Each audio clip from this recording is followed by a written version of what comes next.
Okay, it's going to be a review of WWE Money in the Bank 2025. This is from the Intuit Dome in Los Angeles, the home of the Clippers, and the home of the first Raw on Netflix. And this is the return to the arena, and it's Money in the Bank 2025, right after the Worlds Collide show.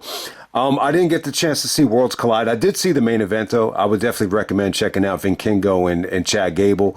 I thought that was a great match. But, I think the show was a little bit weird. I think, maybe some of the crowd was a little bit burned. It had an early start time. And then when you combine it with Worlds Collide and you got a lot of the women here doing double duty, I just feel like it was a little bit of a lackluster crowd. And some of these matches I just wasn't crazy about some of these matches. To be honest with you, the thing that disappointed me the most was the women's Money in the Bank ladder match. So let's get right down to it. You got Naomi, Alexa Bliss, Julia, Rhea Ripley, Roxanne Perez, and we got Stephanie Valkyria, who I think she really stole the show here. I thought it was a mixed bag. I mean, I thought it was cool that you put a lot of the new NXT girls or girls that just came over from NXT in there with some of the veterans. I mean, obviously, Alexa is the biggest veteran in the match, even though she still looks like a kid out there. I mean, it's a little bit of a weird situation. I thought Alexa, she stood out like a sore thumb. I thought some of her big spots came off a little bit soft,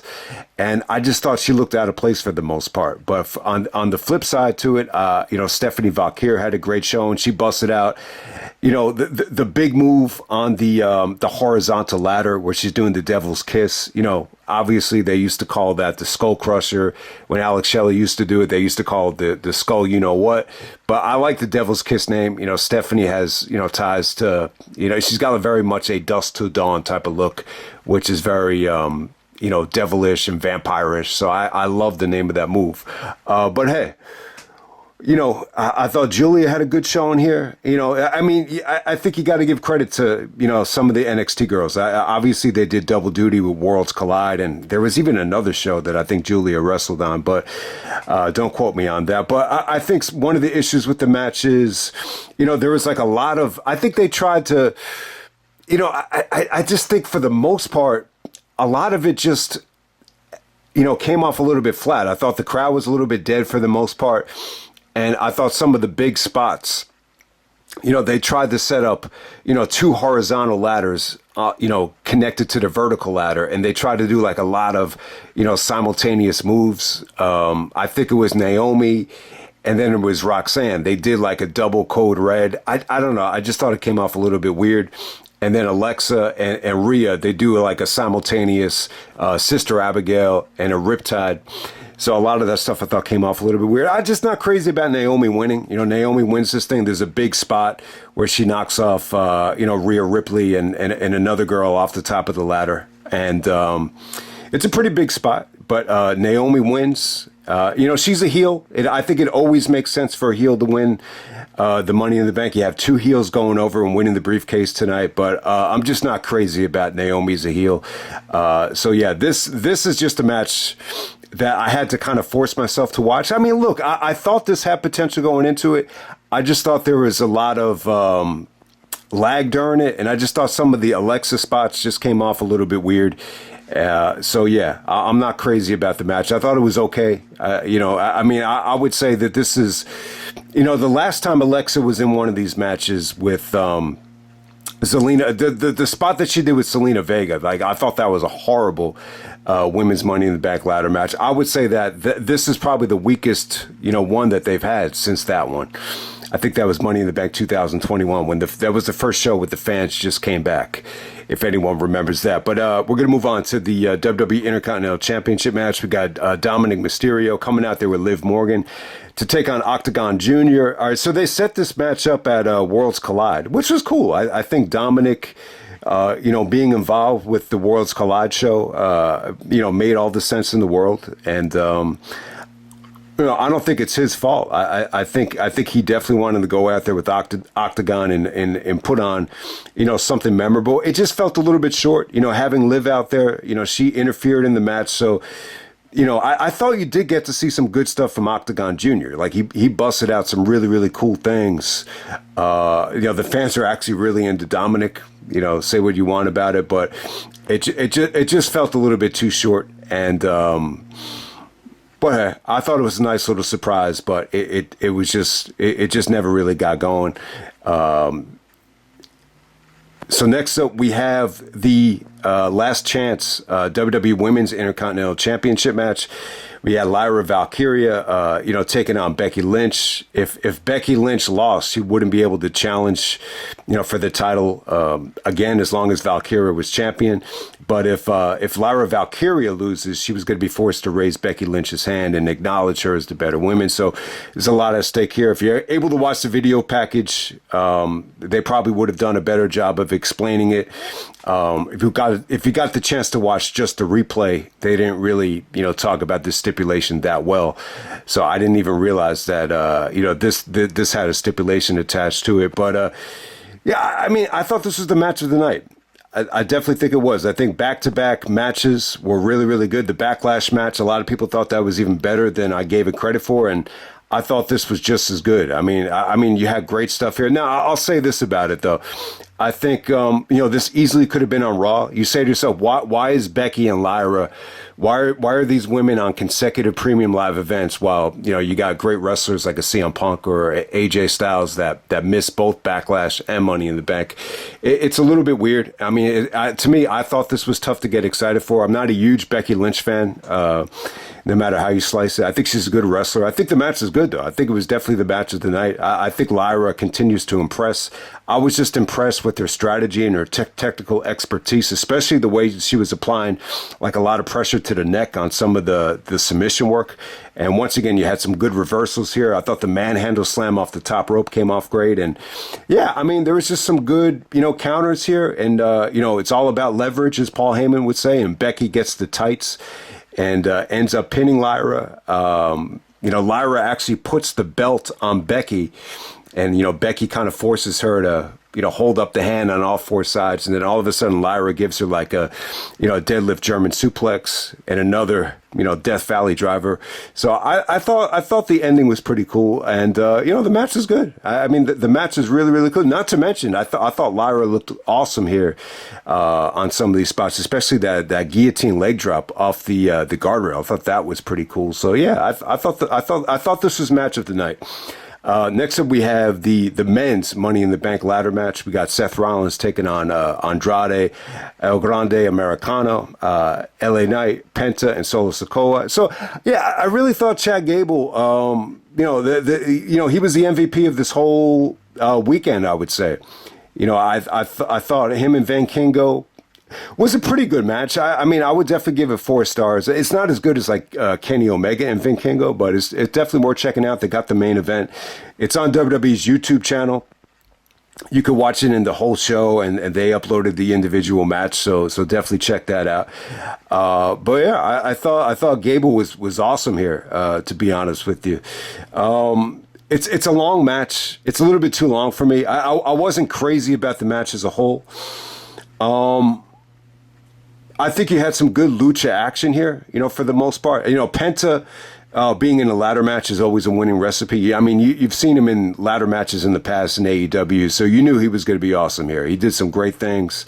I mean, this is like the one WWE show where, some of the camera work was a little bit slow and a little bit off. Like they didn't capture that big, superplex that Penta hit on Seth Rollins. And even in the main event, some of the drone shit with Logan, like you missed some like really, really cool spots. So to me, like that kind of hurt some of the matches for me, to be honest with you. But, Penta and Andrade, I thought they looked good for the most part. I thought Sola had I just don't think he's a ladder match guy, so I thought he looked a little bit weak here.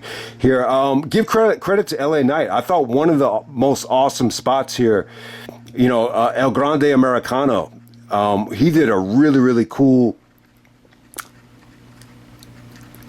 sequence here where he was able to kind of, walk up the ladder.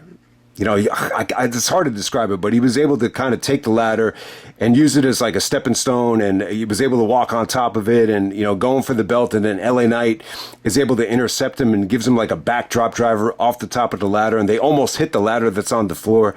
That was a dangerous spot. I thought that was really cool. And then, like for 10 minutes of this match, it's all like storyline stuff. When Seth realized that he needed some help, he called out the dogs, whether it be Bronson Reed and Braun Breaker, and it was cool. The Braun Breaker spear on Chad Gable came off great.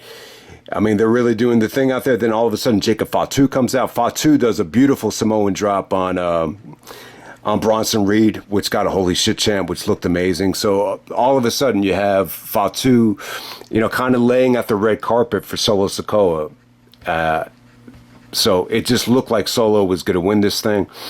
I'm glad that he didn't win it. When you really think about it, does Solo really deserve to be champion? Probably not. So, as soon as Solo's about to grab it, Fatu changes his mind and, stops Solo from grabbing it. And then Fatu says, "I hate you." So they do the big turn here, the big Fatu face turn, which came off good. I mean, look, the fans love Fatu. I mean, even going back to the Rumble, I mean, this dude has been getting babyface pops the whole year. Solo, once again, he's just really not that, over. At the same time, he doesn't really do a lot of entertaining things in the ring. So it made sense to do it. I kind of wish they would have, held it off a little bit longer. But yeah, I mean, you just had a lot of storyline stuff in the middle of the match. I just, I don't think it really elevates the actual match, though.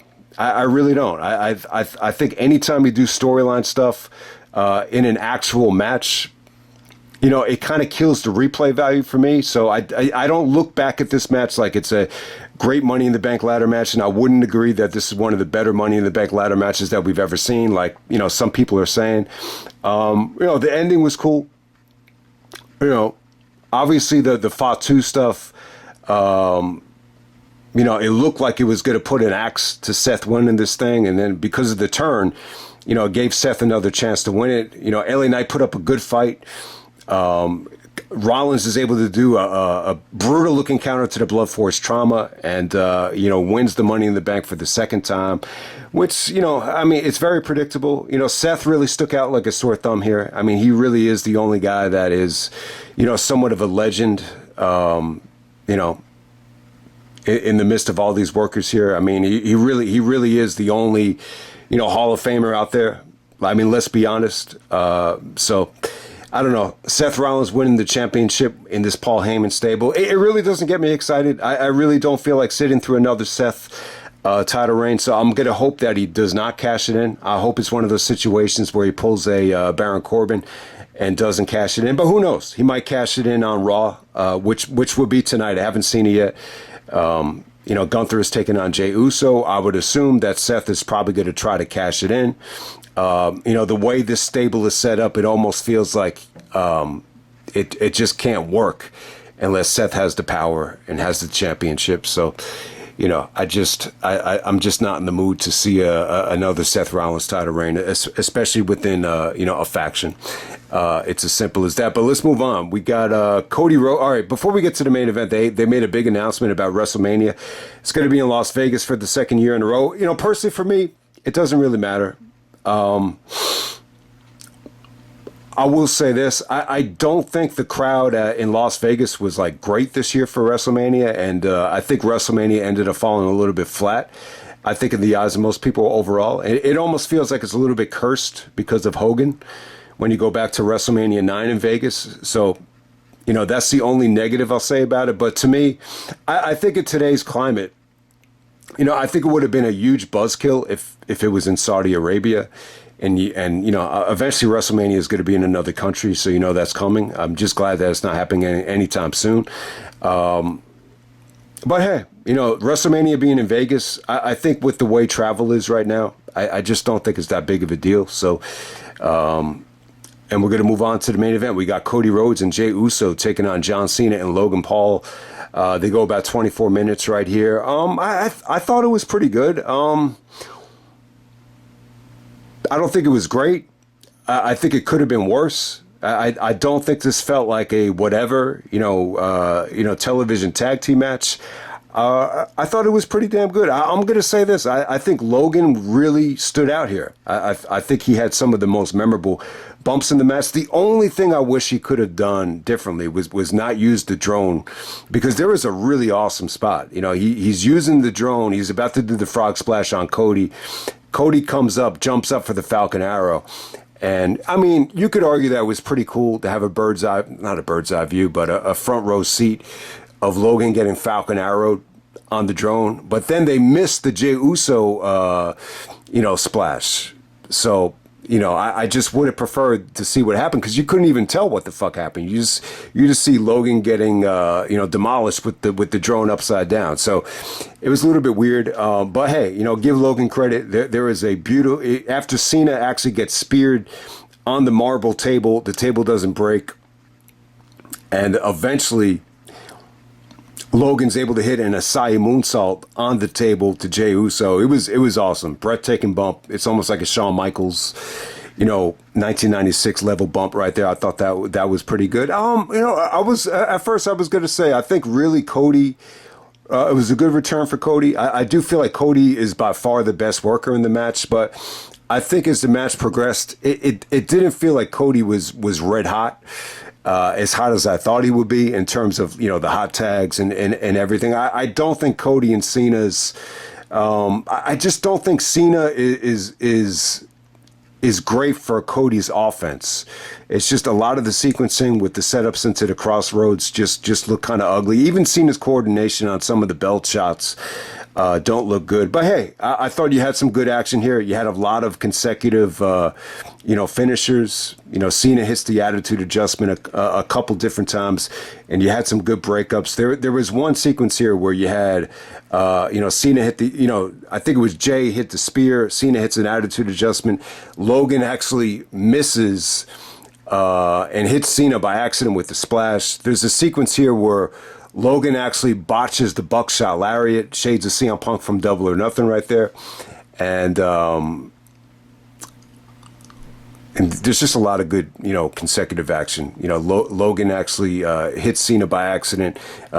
Jey super kicks Logan after the botch. Cody ends up hitting the crossroads. Cena hits like two different attitude adjustments consecutively, and it felt like they were going to get a standing ovation after some of those big bumps.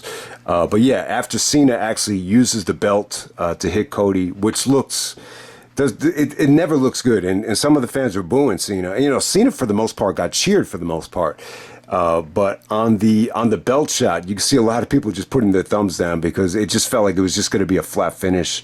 Then all of a sudden, the dude comes out in the hoodie. You could tell he was black, so you kind of knew it was going to be R-Truth. You heard a lot of "We Want Truth" chants, the whole week, and the guy in the hoodie is actually R-Truth, and it was good.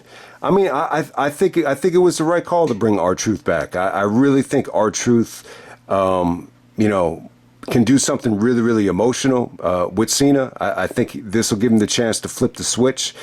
This whole thing just seems weird, man. I mean, if R-Truth really did get fired, I just think the timing was just bad. I think when you look at the way Cena beat him at Saturday night's main event, and then you have him, get fired in the way that he did, it just felt like it was in poor taste. I definitely don't think this is a work. I heard Shane McMahon might have signed him to another deal. Heard all these different things, different rumors. This is definitely not a work, though, in terms of R-Truth return. I could see the firing being a work, where just to try to set this big return up, but I have no idea. But hey, I'm happy for R-Truth. I know he's getting a little bit old. He's 53 years old. He's really, I mentioned Tupac, because he Tupac is his favorite rapper. There's a famous picture with Tupac and R-Truth out there, and so yeah, I think if he's able to take that kind of raw emotion that we've known Tupac to have and kind of incorporate it into this another big match with Cena, I think it could be really, really interesting. But, he is getting old, though. But I still think he has, like one big match in him. I wouldn't expect this to, lead to him winning the championship or anything like that. But I just think people just want to see him get a fair shot. Just like one last, big match against Cena. Well, hey, guys, I wasn't a huge fan of the show. I think the Money in the Bank. Someone was actually saying this that Triple H really doesn't. Some of the discussion was that Triple H isn't really a big fan of the Money in the Bank event. Let's call it that. Money in the Bank pay-per-view, whatever you want to call it. I could definitely see that. I think for the first one in 2023, the first one where Triple H was fully in charge, I think he was relentless to just prove to everybody that every premium live event is going to, deliver. Obviously, he had the crowds helping him out and everything like that. But yeah, I just don't think I just don't think the matches were that great tonight. I just don't. I thought the show was a little bit rough to sit through. I really thought it was. I don't know what it could be. Just me. It really could be just me. I've never been a huge fan of the concept of guys winning the briefcase and cashing it in. But I will say this. I've always thought that the shows have been pretty damn good, though. But I just thought the crowd was just really not into it tonight. And I just felt like some of the action here just came off a little bit flat. But I don't know. I could be in the minority. It seems like a lot of people like this show a lot better than me. And then on top of that, you put Money in the Bank aside. I know they're bringing back King of the Ring. They're going to be doing King and Queen of the Ring. And, the final is going to be at Night of Champions in Saudi Arabia. It's okay. I'm cool with it. I wasn't expecting them to bring back King of the Ring. But since they're doing this Evolution show in July, I just want to put it out there. Maybe you could do like a women's tournament on Evolution next year, and then you do King of the Ring for the men, and scrap Money in the Bank and have them have their own pay-per-view, because it's clear that Triple H really doesn't want to give the Money in the Bank briefcase to anybody that isn't really deserving of it. So you got Seth Rollins winning tonight, who really didn't need it. So I don't know. I would like for them to actually phase out Money in the Bank. Money in the Bank 2011 was a great pay-per-view, but it had nothing to do with the Money in the Bank concept. I really think it's because of Punk, and it was because of who went over in some of the other matches. But yeah, I don't think Triple H is crazy about this concept, though, because, Jericho's the one that had the idea. Triple H was, feuding with Batista when the idea came up. So he really had nothing to do, with the inaugural Money in the Bank at WrestleMania 21. And I don't know, did anyone get the impression right now that, maybe Triple H's hands are tied? I just don't think he's really into the product right now. I think I don't think he's like a huge Cena fan. I think he would agree that from a business standpoint, turning Cena heel, giving Cena the championship, it makes all the sense in the world. But I've never got the impression that Triple H was huge on Cena as an athlete or Cena as a professional wrestler. I just don't think he's a big supporter of Cena. And Triple H was the one guy that was always pushing for Cena to chase the championship and not always, conquer the title. So,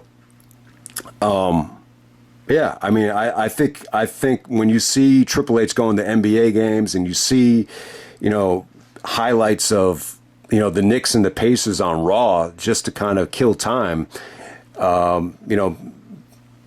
I don't know. Maybe you can connect the dots and just say to yourself, yeah, maybe Triple H is just really not that engaged, and, his hands are really, tied in terms of like what he wants to do creatively, with the company. I don't know, it's just something to think about there. But yeah, man, I don't know. I apologize about the review. This is the first time, I would say, in a long time where I felt like I had to force myself to watch the show and actually come on here and review it. But hey, hopefully Raw is a little bit better tonight. But yeah, I mean, look, I don't think the show was bad. I mean, the only thing that has like no replay value for me is the women's Money in the Bank. And, the Dominik match was just kind of filler. The last three matches, I would say, were all pretty good. But I'm going to give match of the night to Becky and Lyra. But, to be fair, though, I think the tag match with Cena and Cody and Logan and Jay, I thought it had some fun elements. I think the important thing is, even though some of the wrestling and the matches overall, they really weren't anything special, you did have things that you could kind of build off of, which, the R-Truth thing coming back. I think that was an uplifting moment. I think the Fatu babyface turn, you had some storyline stuff in the men's Money in the Bank that you could really feed off of. But I just don't think they added to the actual like match for me in terms of the ratings of it, if that makes any sense. But yeah, let's move on to Monday Night Raw, and I'm out. Okay, and we're moving on to Raw the very next night in Phoenix. Yeah, I'm glad I waited to upload the video until Raw. I thought Raw was great. I think it was a better show than Money in the Bank. And yeah, one of the best Raws of the year. I thought you had a great main event. We get a brand new World Heavyweight Champion in Gunther. Gunther wins the belt back. I'll talk more about the match once we get to it. I'm going to save that for the end. But congrats to Jey Uso, though. I thought Jey had a. I mean, everyone's going to look at this title reign like it was a little bit disappointing, and maybe some people didn't find that Jey was a believable champion. But I'm very proud of him. I think the important thing is at least he won it. At least he was rewarded for all the great work he did leading up to WrestleMania. It's as simple as that, but the story is Gunther wins the championship back. I think it restores credibility, it restores competition into the WWE, so I'm happy with the decision, but we'll talk more about the match, once we get to it. But yeah, we get John Cena coming out there with Phoenix Suns merchandise, with John Cena Phoenix Suns inspired merchandise in Phoenix. If anyone's interested, the guy from the G League tryouts that ran the G League tryouts is doing his press conference today. He's a brand new head coach of the Phoenix Suns. This just blew my fucking mind. I mean, you just couldn't have predicted that he was going to get the head coaching job. But his press conference is later on today. I'm mentioning it now because they were in Phoenix last night. So his name is Jordan Ott, so definitely check it out. We'll see if he could turn the Phoenix Suns around. But back to Raw, we get John Cena coming out, and he's basically burying R-Truth. Basically burying the fans for sticking up for a sideshow comedy act, and he does the Tommy Shepard thing from above the rim. Give me some competition, and then lo and behold, we get the return. We get CM Punk not returning, but returning to square off with John Cena. Maybe the first promo these guys have cut together since maybe 2012, at least over 10 years. So it was cool to see Punk and Johnny Boy, reunite. I think Punk called him Johnny Boy a couple times here, but let me say this: I thought it was a great promo. Now, it's very much a kayfabe promo, but it was good, though. I thought it was good. I think that's that's the art of pro wrestling is, can you make a kayfabe promo, good and enjoyable? To me, it's cheap heat. It's easy to break kayfabe and deliver a great promo. I think it really is. But it was a great promo from Punk. I thought Punk came through with a lot of ammunition, a lot of, you could just tell he was motivated. Cena has really elevated his stock in Hollywood over the last couple of years, being naked at the Oscars and, all the, he's a big movie star nowadays, no matter how you look at it, no matter how bad some of the movies probably are. I mean, he's still a big movie star. So I think Punk was extra motivated, to cut a good promo. And, he kind of, tied it into,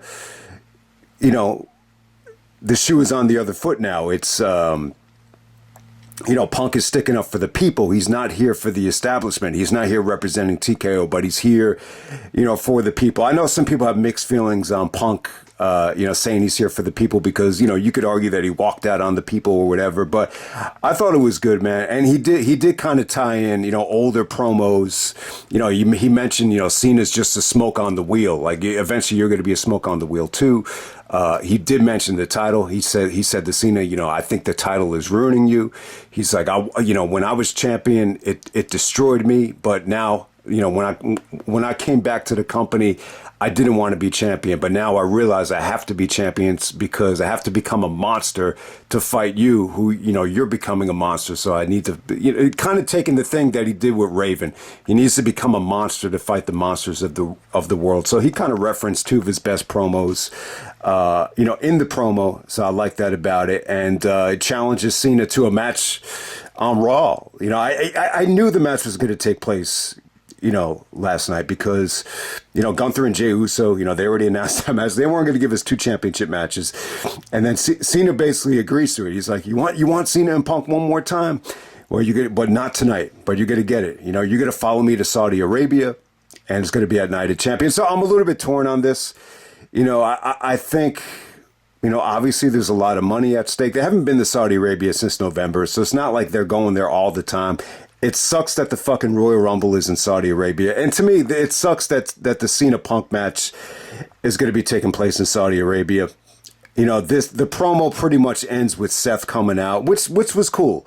I wasn't crazy about Seth winning Money in the Bank, but him coming out with Heyman and the stable and the briefcase. They actually took the Cash App advertisement off the briefcase, which was funny. But he had like a green suit on to match the green briefcase. I thought it was cool. It looked pretty cool. It really, really did.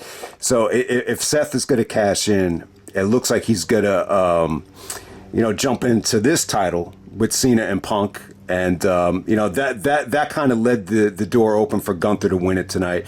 So Rollins does not. I was assuming Rollins was going to, fuck with Jey Uso's championship and cost him, but that does not happen. But, yeah, I mean, I'm a little bit torn about Punk and Cena happening, in Saudi Arabia. I really am. I thought they should have saved it for SummerSlam, but, we have a limited amount of dates left, so it is what it is. Maybe this is a chance for Punk to really cash in. The Saudis have all the money, so maybe that's what sparked Punk's interest, to make this match happen. But it should be a good match. I mean, it's a great rivalry. This is the match that I've been looking forward to, and definitely, I definitely think we should get some great promos in the weeks to come, no matter how you look at it. All right, so next up we had AJ Styles actually defeating Chad Gable. He actually wrestles as Chad Gable, not the Luchador Americana or whatever he's calling himself. I mean, the match was kind of short for me. I mean, it really was. I thought these two could have had a great match. It was going great. Chad was going to work on AJ's bad ankle. He's had multiple surgeries over the years. And just as AJ was about to transition into the calf crusher, he hits kind of a Styles clash. Chad is actually selling a shoulder injury. I think he hurt it in the Vincenzo match. But when he wrestled later on in the night as El Gran Lucha Americana, I don't think he was selling the shoulders. Michael Cole was funny. He was like, if he wrestled as the luchador, he would have been fine. But I don't know. I thought the match could have been better. AJ actually, fought off the whole American-made stable. So it wasn't bad. I mean, it's a good victory for AJ. He could have promo later on in the night. He just seems a little bit angry at Heyman and Dominik. So hopefully we could get AJ involved in something a little bit more important down the road. Next up, we had the Queen of the Ring Fatal 4-Way. You have Roxanne, Perez, Kari, Sane, Liv Morgan, and Rhea Ripley. I thought it was a really good match. I thought Rhea looked incredible here. Roxanne and Liv, they were working together in the match. Liv didn't really want Roxanne's help, but hey, to no avail. Kari, Sane, busted out some awesome stuff here. I mean, there is interference from Raquel, who was messing with Rhea Ripley. Then Kari did a high spot to break them up. And then once Kari got back into the ring, she misses a big spot. And Roxanne steals the victory with the jackknife pin. And Liv is a little bit upset about it. So, there's a segment later on in the night where Liv looks a little bit agitated and jealous, that Roxanne is... heavily involved with Dominik, heavily involved, with the Judgment Day. And, later on in the night, that sets up a great promo with Nikki Bella and Liv Morgan. I mean, I thought it could have gone worse. I'm not a huge Nikki Bella fan. I'm really not. I think to me, and I could be wrong about this, but to me, she just really reminds me of one of these girls that just lives and dies like for her wedding day. It's as simple as that. But I thought Liv was good here. She came out with a lot of ammunition. I thought Nikki was going to promote something out of the blue, but she was out there promoting Evolution, which wasn't the worst thing in the world. It makes sense that Nikki was here. John Cena's in the building. Maybe that's why Cena was able to work this date out. But yeah, I mean, it definitely does make sense. But yeah, I mean, the promo was good. Liv ended up taking some shots at Nikki. and basically rubbing it in that she's a champion and she's not a reality show diva. Nikki gets pissed, comes back in the ring. Liv hits the liberation, and it was a pretty good segment. It was actually not as bad as I thought it would be. I thought it was good for Liv Morgan. She showed a lot of frustration and anger tonight. I actually thought it came off pretty well. Was not the worst thing in the world. Next up, we have the King of the Ring Fatal 4-Way. I mean, they're doing all these 4-ways in the first round, so they're trying to speed up the process to get the King of the Ring set for Night of Champions. We're not too far away from it. We're only 3 weeks away from it, so I didn't mind it. I thought both of these 4-ways ended up being good. So you had Sami Zayn, Bron Breakker, Dominik Mysterio, and Penta. The match was awesome. I think Breakker stole the show. Penta definitely had some good moments out there, but Sami gets the big win with the Yakuza. LA Knight comes out and attacks Bron Breakker, kind of revenge for SmackDown, revenge for, Breakker and Bronson Reed interfering in the Money in the Bank. So it definitely does make sense. I mean, it was cool to see them kind of, cut away from the brand extension tonight. It really, really did. It really, really felt cool. But yeah, Sami gets a big victory here. I would not be surprised if we get Sami Zayn and Gunther at SummerSlam. I think that would be awesome. I think it makes all the sense in the world to have Sami, win the King of the Ring in Saudi Arabia. So we'll see what happens there. All right, next up, you actually had before I forget to talk about it, you actually had. You had Becky Lynch cutting a promo, kind of rubbing it in that she beat Lyra Valkyria, and basically trash talking to Lyra, saying that she was a sore loser and everything. Lyra comes out, looks like she's going to attack Becky, and then Bayley makes a big return. So Bayley gets her revenge on Becky Lynch, and it was cool. It was cool. I think they kind of rushed the segment, and then all of a sudden they go to Michael Cole and Wade Barrett on commentary, and then Ron the Truth Killings comes out of nowhere. He takes off the hoodie, he cuts his hair, and basically says, I'm not a sideshow comedy act. Like, it's all about the truth and nothing but the truth. And he mentions the name, Ron the Truth Killings, and he cuts off his hair.